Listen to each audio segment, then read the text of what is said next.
Ouais, c'est bien facile ça. Hein. Ah, vous êtes là, d'accord. Bonjour. Déjà, on commence par dire bonjour, ok. Ensuite, comment ça va? Après on dit comment ça va. Moi, en tout cas, ça va. Merci, merci pour ta question. Hein. Voilà, on commence. Hein. Pour ceux qui avaient vu la vidéo sur les 10 tours de magie à faire à l'école, ça fait longtemps que je devais faire la vidéo sur les explications. Parce que comment dire si je fais une vidéo sur les tours de magie et qu'on peut pas le reproduire, ça sert un peu à rien. Donc c'est pour ça que j'ai fait cette vidéo et bon, c'est bon, on commence, vous avez tout compris de toute façon. Et bien sûr, on commence avec le plus facile, c'est-à-dire le tour de magie numéro 1. Parce que c'est le premier, si t'as compris. Avant que vous regardiez la solution, ça me paraît plus évident de regarder d'abord la vidéo sur les tours de magie. Voilà, parce que pas faire l'inverse, parce que sinon, c'est pas logique. Mais bon, allons-y, c'est parti. Dans un premier temps, je devais faire transformer ce stabilo vert en stabilo bleu, ou l'inverse, je sais plus, mais en tout cas, ça faisait une manip comme ça. Je montre, et tout d'un coup, il se transforme en bleu. Sauf que, bon, vous avez compris, il est là, et l'autre est là. Voilà. La manipulation est très simple. Même si on bouge deux stabilos en même temps, la manip reste la même pour les deux, sauf que elle s'inverse. La manip, ça va être de faire sortir le stabilo, comme ça, avec 3 doigts. Au départ, vous mettez votre stabilo comme ça, entre les deux phalanges, et vous refermez un peu le doigt d'honneur, on va dire, parce que je sais plus son nom, ok, c'est bon. Ok, alors ensuite vous mettez le pouce pour le coincer, pour le tenir bien, et une fois qu'il est bien calé et qu'on ne le voit plus comme ça, vous pouvez vous aider d'un miroir pour savoir si on ne le voit plus. Donc la manip, ça va être de pousser avec le pouce, oh tiens c'est rigolo, comme ça. On ralentit, ça donne ça. Pour la main gauche, c'est totalement l'inverse. Vous prenez votre stabilo entre vos 3 doigts, comme ça, et après c'est très simple. Au lieu de pousser avec le pouce et de sortir le truc là, le bout de ça, vous allez un peu rentrer le pouce et vous allez pousser avec ce machin, c'est-à-dire comme ça. Donc, j'espère que vous avez compris. Et maintenant, on passe au suivant parce que ça commence à faire beaucoup là. Maintenant, on va avoir besoin que d'un seul stabilo. Et donc, pour cela, la petite astuce, c'est que vous allez avoir besoin d'un stabilo avec une marque là et derrière sans marque. Donc vous devez effacer le code barre et comme ça votre stabilo est prêt. Le tour de magie était que je devais frotter comme ça. Je frotte et tout d'un coup il a disparu quoi. Pour faire la manipulation, c'est très simple. Quand vous allez frotter, vous allez à la fin donner un coup sec pour tourner le stabilo. Comme ça. Et après pour faire réapparaître l'écriture, c'est très simple, tu fais dans le sens inverse. C'est-à-dire tu frottes et... Sauf que quand je voulais montrer les deux côtés, ça a donné ça. Et là c'est très simple, vous faites ce geste là, et en même temps ce geste là. Et lentement, ça donne ça. Et rapidement, donc on peut jamais voir le derrière. Tour suivant. Maintenant, encore le stabilo vert, si vous avez suivi l'ancienne vidéo, il faut le nettoyer. Et donc j'avais fait passer ce petit stabilo dans ma narine et faire ressortir pour ma bouche. Donc c'est très simple, au départ tu montes le stabilo comme ça, pas l'autre côté parce que bon, j'avais un seul stabilo vert donc je pouvais pas montrer que l'autre côté était effacé. Bon bref, voilà, t'as compris. Au départ, encore une fois, comme le tour précédent, vous coincez votre stabilo avec ces 3 doigts et après vous mettez ces 2 doigts restants. Et maintenant, avec le nez, on va dire que ça c'est mon nez. Vous savez que ça c'est pas mon nez, hein, mais bon voilà. On va pousser et ça va coulisser tout seul. Et après, pour le faire réapparaître, avec la lèvre, vous le coincez, vous pouvez retirer petit à petit le stabilo. Et donc rapidement, ça donne ça.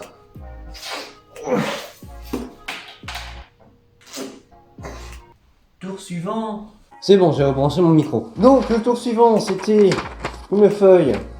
On s'en fiche ce qu'il y a écrit dessus, mais en tout cas ce qui compte, c'est que ce soit une feuille banale. Ensuite, une pièce. Et donc là, le but, c'était de faire traverser la pièce par la feuille. C'est qu'en fait, il y a une manière plus facile, parce que bon, c'est un tour de magie, il y a une solution, une astuce, bon vous savez ce que c'est un tour de magie, on s'en fiche de la définition d'un tour de magie, maintenant commençons. Moi j'avais posé une pièce devant la feuille et j'ai essayé de la prendre. Sauf que en fait, au lieu de la prendre et après de faire comme ça pour la faire traverser, Et bon, je crois que tu as compris maintenant. En faisant ça, on va la prendre. Je faisais coulisser la pièce dessous. En fait, pour bien la faire enfoncer, parce que on peut voir quand même à travers ici, bah il faut l'attraper rapidement, tu vois. Et donc ça donne ça. Bon, sans toucher la feuille de préférence, mais vous avez compris. Bon, voilà. Et maintenant pour le troisième tour, on garde encore la même feuille. Et en fait, le but, c'était de faire traverser un stylo à travers la feuille. Et pour faire cela, eh ben, il faut préparer la feuille avec un petit cutter. Mais avant de vous montrer, bon, je vais vous récapituler à peu près le tour. Qui est de plier la feuille comme ça. Une fois qu'elle est pliée, vous rentrez le stylo par les deux plis de feuille et avec une manip, vous la transpercez en fait. Et après, bon, je vous ai montré à la caméra qu'il n'y avait aucun trou au milieu, hein, parce que en fait tout à l'heure je vous ai dit cutter, et qui dit stylo qui va passer dans un trou, et donc c'est parti, hein. Je vais vous montrer où est le trou. Une fois que vous la pliez, vous faites un trait de cutter de 2 cm au milieu de la moitié de la feuille. Donc au moment où vous rentrez le stylo entre les deux plis, et ben en fait il ressort dans le trait de cutter. Et donc une fois qu'il est comme ça, et ben c'est simple, hein, vous le coulissez encore jusqu'à ce qu'il dépasse le pli. Et donc ça donne ça, et ça donne l'impression que ça a été complètement transpercé. Et après, bon, vous pouvez continuer, hein. Hop là. On passe au suivant, je sais pas lequel c'est parce que je me rappelle plus, mais sinon voilà. Le 5e tour, ça fait trop de bruit, ça fait mal aux oreilles. Bon, le 5e tour, c'était avec 5 pièces et un marqueur. Pour cela, et ben c'est très simple. Caméra, viens ici. On va regarder de plus près. Allez, viens. Viens. Viens. Non, je te dis, viens. Donc ceci est la prédiction. On prend un symbole au hasard. La dernière fois c'était un rond, maintenant on va un peu changer. On va prendre un petit carré. Si vous savez pas dessiner, tant pis pour vous. Bon, je crois que vous savez dessiner un carré, mais bon, moi en tout cas je sais pas dessiner un carré. C'est un rectangle. Voilà, mon carré qui est un rectangle. Vu que c'est la prédiction, on n'est pas censé la voir, mais bon, c'est l'explication, donc on peut la voir et on la retourne. Et donc là, on va dessiner un triangle, un carré, un rond et un cercle. Une fois que vous avez votre craie de symbole, déjà je vous rappelle que vous êtes le magicien, donc vous savez le symbole de la prédiction. Et en fait, ça va être très simple. Vous allez prendre donc le symbole de la prédiction, vous allez retourner la pièce, et vous allez faire 2 fois le même symbole. Donc forcément, ce sera toujours la dernière. Donc vous les lancez.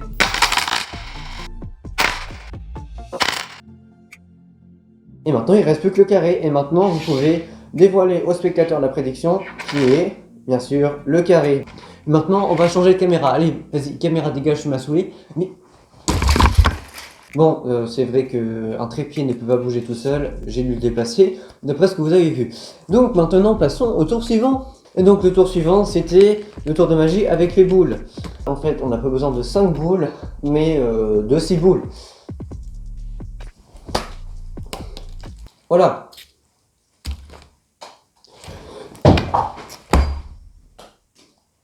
Donc là, genou, ce sera plus pratique.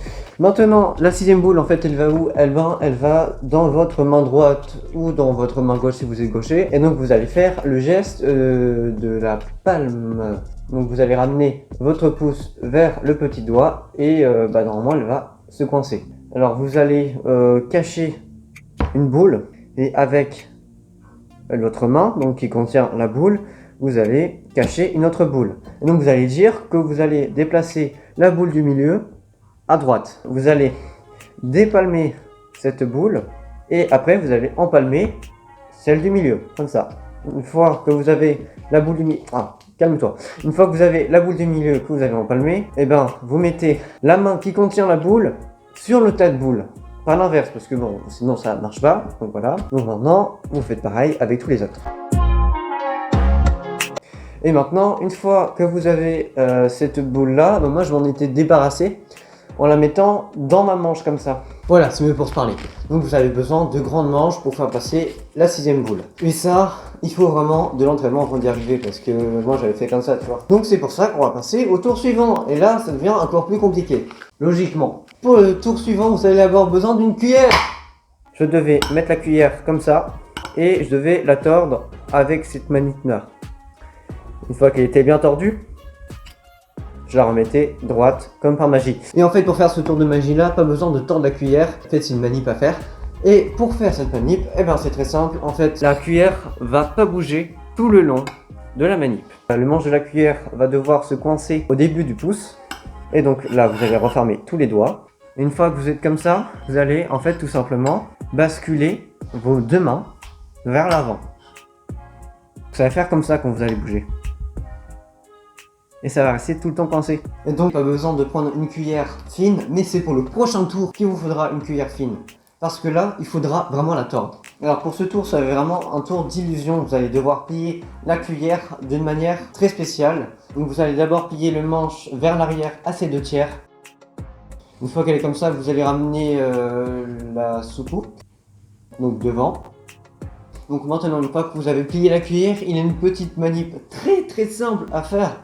C'est en fait de basculer vers l'avant la cuillère. Vous allez la ramener comme ça. Donc là, on voit très clairement qu'elle est pliée, mais avec un certain angle, on ne voit plus qu'elle est pliée. Et vous ramenez petit à petit la cuillère comme ça. Et là, on se rend compte qu'elle est pliée, et vous pouvez la montrer qu'elle est bien pliée, et que c'est une vraie cuillère, etc. Maintenant, tour suivant. Ah bah non, pas tour suivant. Parce qu'en fait, le tour suivant, c'est un tour qui sera expliqué dans une prochaine vidéo. Et donc, ce qui veut dire que cette vidéo touche à sa fin. C'était pas drôle. Ok. C'est bon. Ok, bon. Donc, elle touche à sa fin. Je le refais 2 fois. Ok, bon, c'est pas grave. Hein.